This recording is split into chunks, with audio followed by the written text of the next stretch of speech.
और 2 42। क्या 42 से 20 बनने के कोई चांसेस है? कोई उम्मीद है 42 से 20 बनने की? है सोचो। 7 9 18 और 12, 12 और 18 30, 30 और 9 39 और 7 46, 46। तो सोचो 42 से 4 2 से 20 कैसे बनेगा?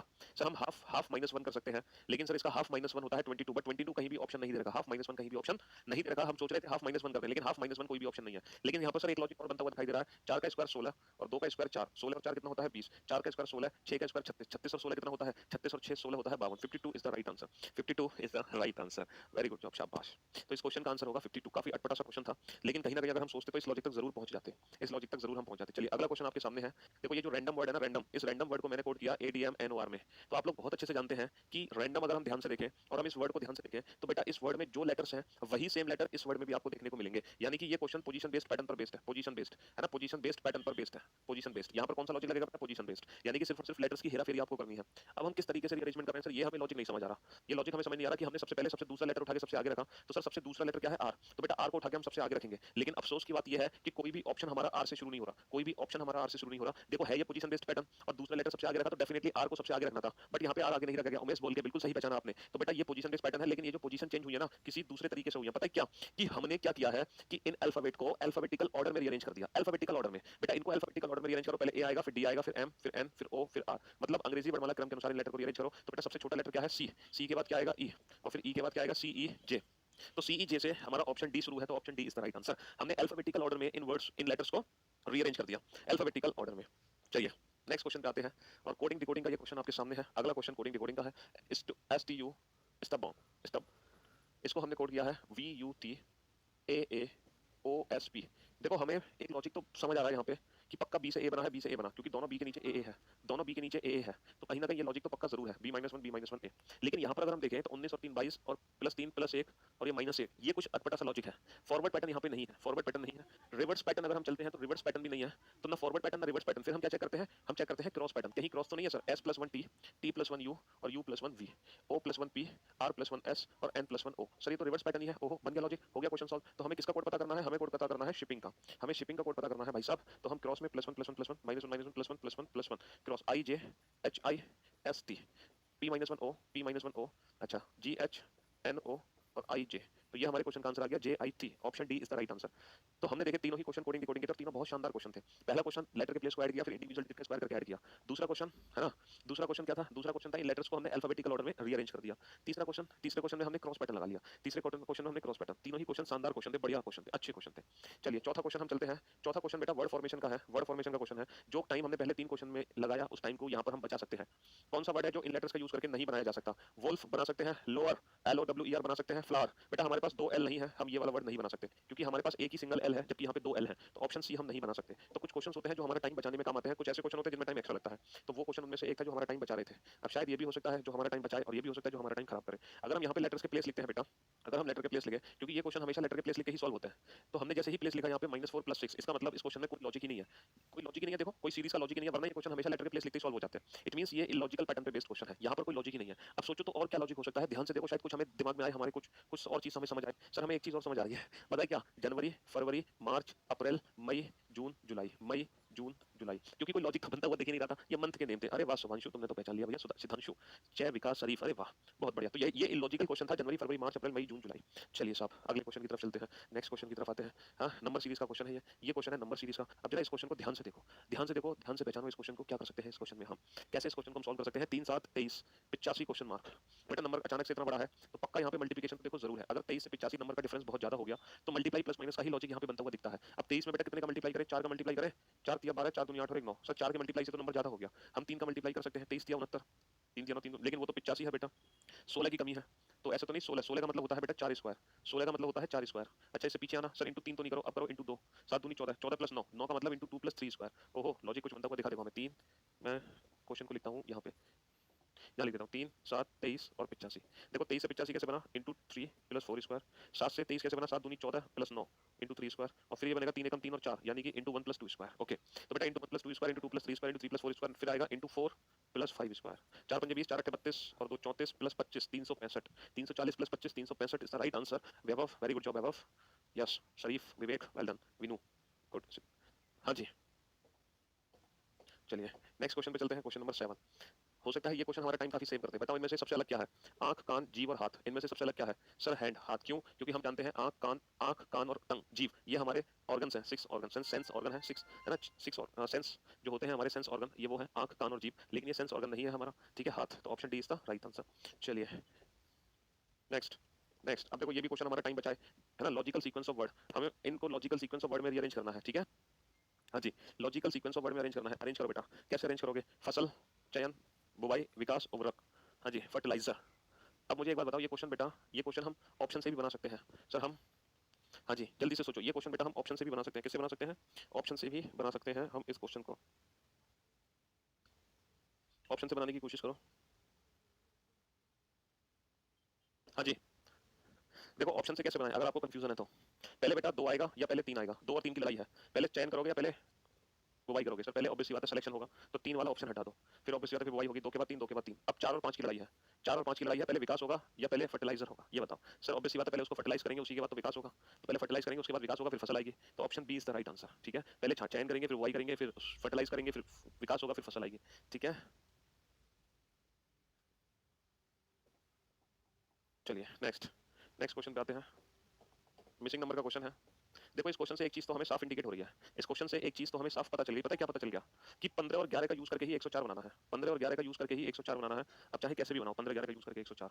सर मल्टीप्लिकेशन करके तो बन नहीं रहा, डिफरेंस से भी नहीं बनना, इंडिविजुअल नंबर का एक स्क्वायर करके जोड़ते भी हैं, 225 और 121। सर जोड़ से तो नहीं बनना, लेकिन डिफरेंस से बनना। 5 - 1 4, 2 में से तो गया 0 1।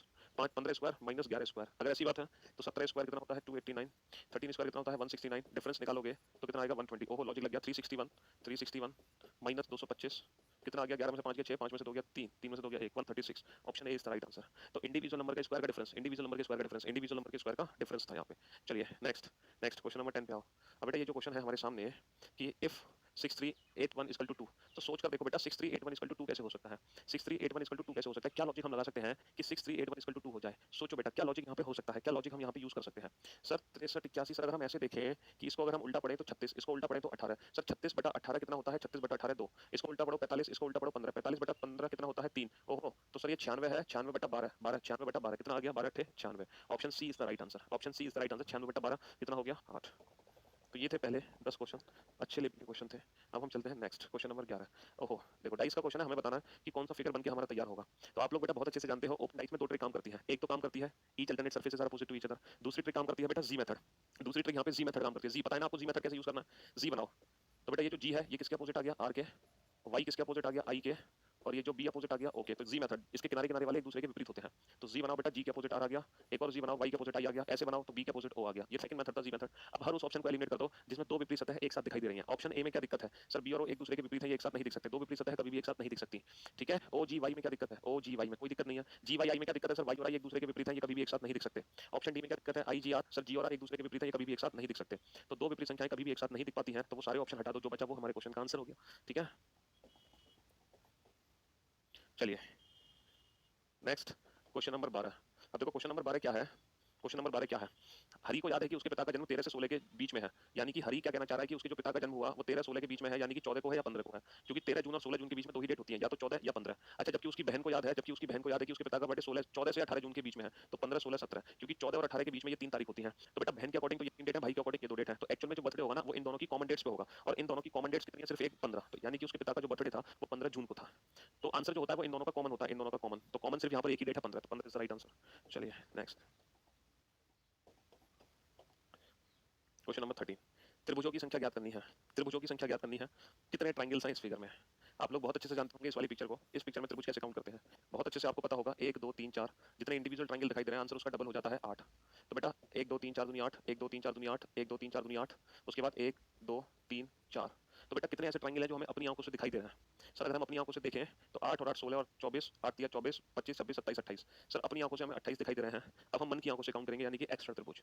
एक्स्ट्रा कितने त्रिभुज हैं ये काउंट करेंगे। बेटा ये तो 28 तो हमें अपनी आंखों से दिखाई दे रहे हैं। अब एक्स्ट्रा त्रिभुज काउंट करो एक्स्ट्रा, है जो आपस में मिलकर मिलजुल कर बने, जो आपस में मिलजुल कर बने हैं। एक्स्ट्रा कितने त्रिभुज हैं? अब बोर्ड पे ध्यान से देखना बेटा, बोर्ड पे ध्यान से देखो। अगर मैं इस बड़े वाले त्रिभुज की बात करूं, अगर मैं इस बड़े वाले त्रिभुज की बात करूं, ठीक है मेरे दोस्त, तो इसके अंदर कितने हैं? यहाँ से लाइन बनी हुई है, तो बेटा कितने हैं? एक त्रिभुज, दो त्रिभुज और एक ये बड़ा वाला 3। तो 3 इसके अंदर है। और इन द सेम वे बेटा अगर मैं इसकी बात करूं, ये जो लाइन बनी हुई है, एक दो, देखो 1 2 और एक ये बड़ा वाला 3। तो 3 इधर है, 3 इधर है, कितने आ गए बेटा 6 आ गए। इन 6 के बाद बेटा एक ये बड़ा वाला त्रिभुज है और एक ये बड़ा वाला त्रिभुज है, ये वाला बड़ा वाला, और फाइनली एक सबसे बड़ा त्रिभुज है ये वाला, फाइनली एक सबसे बड़ा त्रिभुज है ये। तो 3 बड़े त्रिभुज आगे लास्ट में, 3 बड़े त्रिभुज आगे लास्ट में। तो हमारे क्वेश्चन का आंसर कितना आ गया 37। तो इस फिगर में बेटा टोटल 37 ट्रायंगल है 37। देखो 8 और 8 16 और 8 24, 24 तो ये हो गए, 25 26 27 28, 28 में कोई दिक्कत नहीं, दिक्कत बाकी जो 6 थे ना बेटा वो 3 इसके अंदर थे, 3 इसके अंदर और 3 इसके अंदर, वो जो 6 थे और 3 बड़े तुम्हें दिखाई दिए मैंने, तो 28 और 6 34 और 3 37, इसके अलावा कोई और त्रिभुज यहाँ पे नहीं है। हाँ जी, ब्लड रिलेशन का क्वेश्चन आपके सामने है, ब्लड रिलेशन का क्वेश्चन। तो फैमिली ट्री बनाना शुरू कर दो, इसके लिए तो कुछ करने की जरूरत नहीं है, फैमिली ट्री बनाओ। एक्स सी का भाई है बेटा, एक्स भाई है तो अगर एक्स भाई है तो ट्रायंगल में किसका भाई है सी का, एक्स सी का भाई है। और वर्ड किसके लिए है एक्स के लिए, अच्छा ये तो अलग है, ए सी की बहन है। दूसरा सेंटेंस आ गया, ए किसकी बहन है सी की, तो ए बहन बना दो सी की। बी और डी सी के माता पिता हैं भाई साहब, सी के जो माता पिता है वो बी और डी है, सी के जो माता पिता है वो बी और डी, लेकिन ये नहीं पता माँ कौन है पिता कौन है, लेकिन बी सी का पिता नहीं है। अब भाई साहब बी पिता नहीं है तो बी माँ है, बी पिता नहीं है तो बी माँ है और डी पिता है। डी की केवल एक बेटी है, डी की केवल एक बेटी है, तो इसका मतलब सी इसका बेटा है।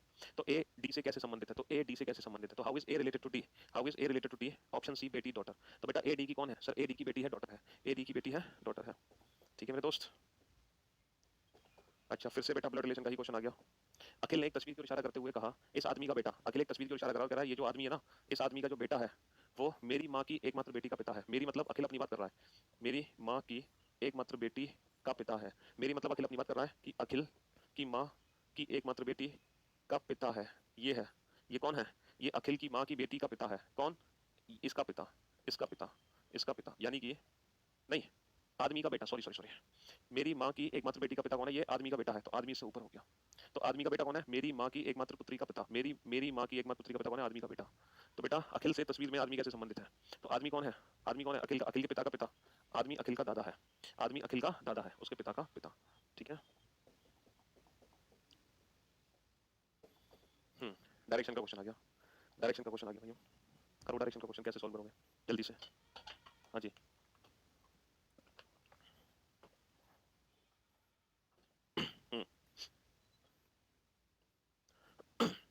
रेखा पंकज के 6 किलोमीटर पूर्व में है बेटा, ये पंकज है, इसके पूर्व में रेखा, पूर्व हमेशा राइट में होता है, इसके पूर्व में कौन है रेखा, कितनी है 6 किलोमीटर।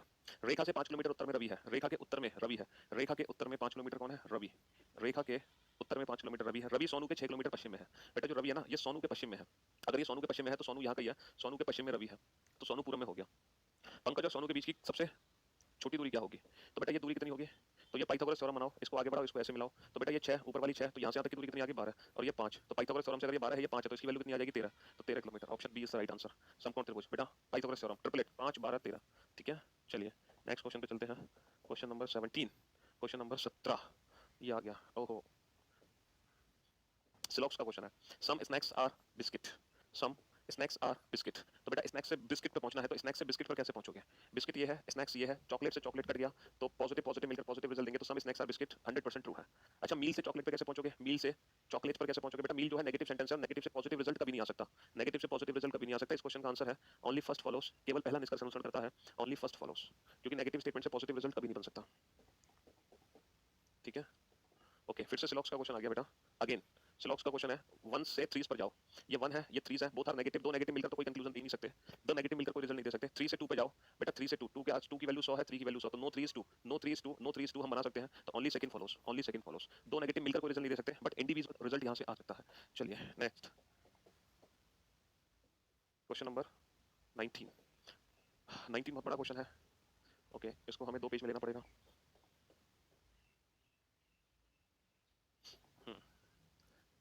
क्वेश्चन इनइक्वालिटी का है, इनइक्वालिटी का क्वेश्चन है। देखो स्टार का मतलब क्या है, not greater than, not greater than का मतलब या तो छोटा है या बराबर है, भैया बड़ा नहीं है, बड़ा नहीं है इसका मतलब छोटा या बराबर है। एट द रेट का मतलब क्या है, ना तो बड़ा है ना बराबर है, नीदर ग्रेटर नॉट इक्वल, ना बड़ा ना बराबर, इसका मतलब छोटा है। कॉपीराइट का मतलब क्या है, छोटा नहीं है, छोटा नहीं है तो बड़ा या बराबर है। परसेंटेज का मतलब क्या है, ना तो छोटा है ना बड़ा है, इसका मतलब बराबर है ना। और डॉलर का मतलब क्या है, ना तो छोटा ना बराबर, इसका मतलब बड़ा है। तो ये इन सिंबल्स के मीनिंग हमें दिए गए हैं, ठीक है मेरे दोस्त, इन सिंबल्स के मीनिंग हमें दिए गए हैं और हम एक मैजिकल बॉक्स यहाँ पे बनाते हैं, ये ग्रेटर देन इक्वल, ये लेस देन इक्वल और ये इक्वल। ग्रेटर की वैल्यू ये क्या है, लेस देन इक्वल है स्टार, और लेस देन है एट द रेट, और ग्रेटर देन इक्वल है कॉपीराइट, और परसेंटेज है इक्वल, और डॉलर है ग्रेटर देन। अब देखो हमें जो इक्वेशन दी गई है वो ये इक्वेशन दी गई है टी से क्यू। अब आप टी से क्यू रिजल्ट कैसे चेक करोगे? टी से क्यू, तो बेटा पहले टी से एस आओगे, फिर एस से क्यू जाओगे। तो मेरे भाई मेरे दोस्त, जब हम टी से एस जाएंगे तो ये परसेंटेज का मतलब इक्वल है, और परसेंटेज को उल्टा परसेंटेज ही पढ़ोगे, इक्वल को उल्टा इक्वल ही पढ़ेंगे। तो टी से एस परसेंटेज, एस से क्यू, तो बेटा डॉलर नहीं पढ़ सकते क्योंकि यहाँ पे डॉलर है ना ग्रेटर, तो हम एस से क्यू पढ़ेंगे, S is less than Q. Less than का मतलब अब हम पढ़ेंगे S at the rate Q. तो टी से क्यू तक पहुंचने पे पहला आया परसेंटेज, फिर आया डॉलर का उल्टा एट द रेट। तो परसेंटेज और डॉलर में हमेशा, परसेंटेज और एट द रेट में डॉलर का उल्टा एट द रेट, परसेंटेज और एट द रेट में रिजल्ट हमेशा बेटा एट द रेट ही बनेगा, और ये एट द रेट ही है ना। चलिए नेक्स्ट, एस से पी। एस से पी कैसे जाओगे बेटा? एस से क्यू डॉलर का उल्टा एट द रेट, और क्यू से पी कॉपीराइट का उल्टा स्टार। तो बेटा एट द रेट और star, at the rate star में हमेशा एट द रेट रिजल्ट बनेगा, तो ये एट द रेट ही है, ये भी सही हो गया। अब आ जाओ पी से टी, तो बेटा पी से क्यू, क्यू से एस, एस से टी, तो copyright dollar percentage, copyright dollar percentage में हमेशा डॉलर ही रिजल्ट बनेगा, लेकिन ये डॉलर नहीं है। तो इस क्वेश्चन का आंसर हो गया only first and second, both conclusion first and second is true. केवल पहला और दूसरा सत्य है, बाकी खराब है, मतलब तीसरा गलत है, पहला दूसरा सही है। ठीक है मेरे दोस्त, इनइक्वालिटी का क्वेश्चन था, इनइक्वालिटी। हाँ जी, क्या पूछा हमसे? हमसे पूछा है मलयालम भाषा बोलने वाले व्यक्तियों की संख्या ज्ञात करो। मलयालम भाषा बोलने वाले व्यक्तियों की संख्या ज्ञात करो। मेरे भाई त्रिभुज के अंदर सारे के सारे मलयालमी तो बोलते हैं, त्रिभुज के अंदर सारे के सारे मलयालमी तो बोलते हैं, तो 10 और 3 13 और 5 18, तो 18 व्यक्ति हैं जो मलयालम भाषा बोलते हैं। The person who speaks the Malayalam languages are 18। 18 व्यक्ति हैं जो मलयालम भाषा बोलते हैं। हाँ जी, नेक्स्ट क्वेश्चन नंबर 21। एक पंक्ति में 6 लड़कियां उत्तर की दिशा की ओर मुख करके बैठी हुई हैं। 1 2 3 4 5 6 लड़कियां बैठी हुई हैं उत्तर दिशा की ओर मुख करके। गरिमा रीना और अमिता के बीच में है। गरिमा रीना और अमिता के बीच में है। बेटा ये गरिमा है, ये किस किस के बीच में है? ये रीना और अमिता के बीच में है। लेकिन दो पॉसिबिलिटी यहाँ पे बनेंगी कि अमिता लेफ्ट में है और रीना राइट में है, तो दोनों ही पॉसिबिलिटी हमें बनानी पड़ेंगी। गरिमा रीना और अमिता के बीच में है, गरिमा रीना और अमिता के बीच में है, दोनों ही पॉसिबिलिटी हमने बना ली, दो पॉसिबिलिटी बना ली हमने। ठीक है, अमिता पूजा के, बेटा केवल मलयालम वाले नहीं पूछे थे, केवल मलयालम पूछता तो 10 आंसर होता, केवल मलयालम वाले नहीं थे। हाँ जी, अमिता पूजा के एकदम बाएं है। बेटा ये जो अमिता है ना, ये किसके बाईं ओर बैठी है? ये पूजा के बाईं ओर बैठी है, लेकिन यहाँ पर अमिता पूजा के बाईं ओर नहीं आ सकती, इसका मतलब ये पॉसिबिलिटी गलत हो गई। और अर्पिता रेखा के बाईं तरफ है, और अर्पिता रेखा के बाईं तरफ है, जो अर्पिता है वो रेखा के बाईं तरफ है, रेखा के बाईं तरफ। बेटा यहाँ पर आर का मतलब था रीना, ये थी गरिमा, ये थी अमिता, ये थी पूजा। अब हमसे बोला जा रहा है अर्पिता रेखा के बाईं तरफ है, तो अर्पिता रेखा यहाँ भी आ सकती है, अर्पिता रेखा यहाँ भी आ सकती है। बाएं छोर पर अंत पर कौन बैठा है? बाएं छोर पर अंत पर देखो बेटा, अर्पिता रेखा यहाँ भी आ सकती है ना, अर्पिता रेखा के बाईं तरफ है, तो अर्पिता रेखा को मैं यहाँ भी बिठा सकता हूँ, और रेखा और अर्पिता को यहाँ भी बिठा सकता हूँ। तो इस क्वेश्चन का answer can not be determine, क्योंकि हमें नहीं पता बाएं छोर पर अर्पिता भी आ सकती है और बाएं छोर पे रीना भी आ सकती है। तो option D can not be determine, क्योंकि अर्पिता रेखा यहाँ भी आ सकती है और यहाँ भी।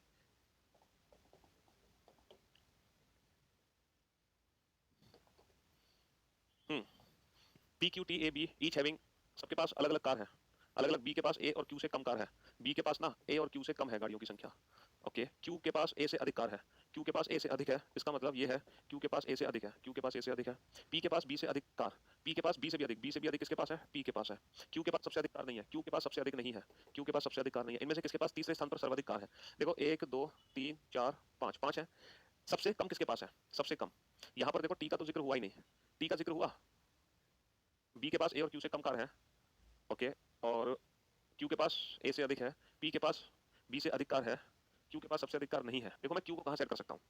मैं क्यू को यहाँ तो नहीं लगा सकता क्योंकि इससे नीचे ए बी को आना है, यहाँ भी नहीं। मैं क्यू को 3 2 और 1 1 पे लगा नहीं सकता, तो बेटा क्यू की दो पॉसिबिलिटी है।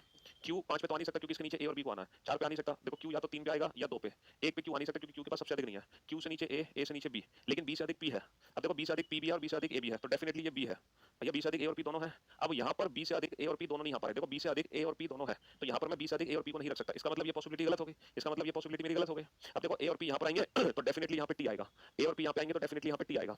तो हमसे क्या पूछा है कि इनमें से किसके पास तीसरे स्थान पे सबसे अधिक कार है? तो बेटा तीसरे स्थान पे ए और पी में से कोई भी आ सकता है, तीसरे स्थान पे ए और पी में से कोई भी आ सकता है। ये तो गड़बड़ हो गया, इंग्लिश में कुछ और तो नहीं है? B has less number car than A and Q, A and Q, Q has more number cars of than A, P has more number cars than only B. Okay, देखो यहाँ पर हम बात खा गए, P has more number of cars only B, इस sentence को ध्यान से देखो, P has more number cars than only B, है ना, देन ओनली बी। पी के पास सिर्फ और सिर्फ, पी के पास केवल, बेटा यहाँ पे एक वर्ड जुड़ेगा हिंदी में केवल, पी के पास केवल बी से अधिक कार है, पी के पास केवल बी से, तो अगर पी के पास केवल बी से अधिक कार है, पी के पास केवल बी से, तो पी 4 नंबर और बी 5 नंबर, पी के पास केवल बी से अधिक कार है। ठीक है मेरे भाई, पी के पास केवल बी से अधिक कार है यहाँ पे, तो तीसरे सबसे अधिक कार किसके पास है? ए के पास है।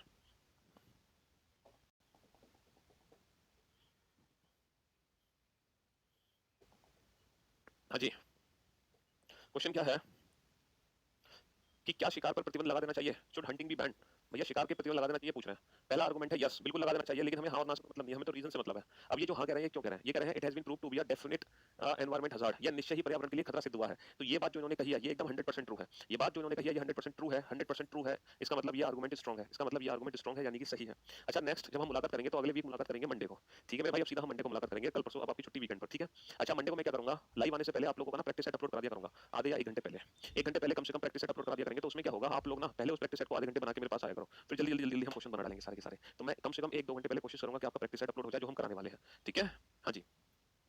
तो पहला डेफिनेट केस था इसलिए स्ट्रॉन्ग है। दूसरा know what will Hunter do, शिकारी, अबे शिकारी क्या करेंगे, हमने उनका ठेका थोड़ी लिया है, शिकारी क्या करेंगे, हमें क्या लेना देना शिकारी क्या करेंगे? तो इस क्वेश्चन का आंसर होगा ओनली फर्स्ट फॉलोज, इस क्वेश्चन का आंसर होगा ओनली फर्स्ट फॉलोज, ठीक है? Only first follows. चलिए नेक्स्ट, नेक्स्ट क्वेश्चन क्या है बेटा? ये है कॉज एंड इफेक्ट का क्वेश्चन, कारण और परिणाम। कारण और परिणाम देखो, कई शाकाहारी लोग पेट के रोगों से पीड़ित हैं। अच्छा, कई मृत मछली झील के किनारे पाई गई। तो मुझे एक बात बताओ, क्या इन दोनों घटनाओं का एक दूसरे से ताल्लुकात है? देखो जो वेजिटेरियन लोग हैं वो पेट के रोगों से पीड़ित हैं, और कई मृत मछलियां झील के किनारे पाई गई। तो वेजिटेरियन लोगों का है ना। कल बेटा मुझे कुछ अर्जेंट काम से जाना है इसलिए मैं छुट्टी कराऊंगा, वरना हमारी मंडे टू फ्राइडे तक क्लास होती है, बट कल कुछ अर्जेंट वर्क है इसलिए, और सैटरडे संडे तो ऑफ होता ही है ना? देखो जो वेजिटेरियन लोग होते हैं उनका मृत मछलियों से कोई लेना देना नहीं होता, तो इन दोनों घटनाओं का एक दूसरे से ताल्लुकात नहीं है। इसका मतलब ये कारण और परिणाम कॉज एंड इफेक्ट नहीं बन सकते। ये कॉज एंड इफेक्ट नहीं है ना? तो पहला ऑप्शन नहीं हो सकता फर्स्ट कॉज सेकंड इफेक्ट, दूसरा ऑप्शन नहीं हो सकता सेकंड कॉज फर्स्ट इफेक्ट। और इंडिपेंडेंट कॉजेस दो सेंटेंस बेटा कभी नहीं होते, हमेशा याद रखना, दो सेंटेंस कभी भी इंडिपेंडेंट कॉज नहीं बनते। तो इस क्वेश्चन का आंसर होगा both the statement are independent effects, ठीक है?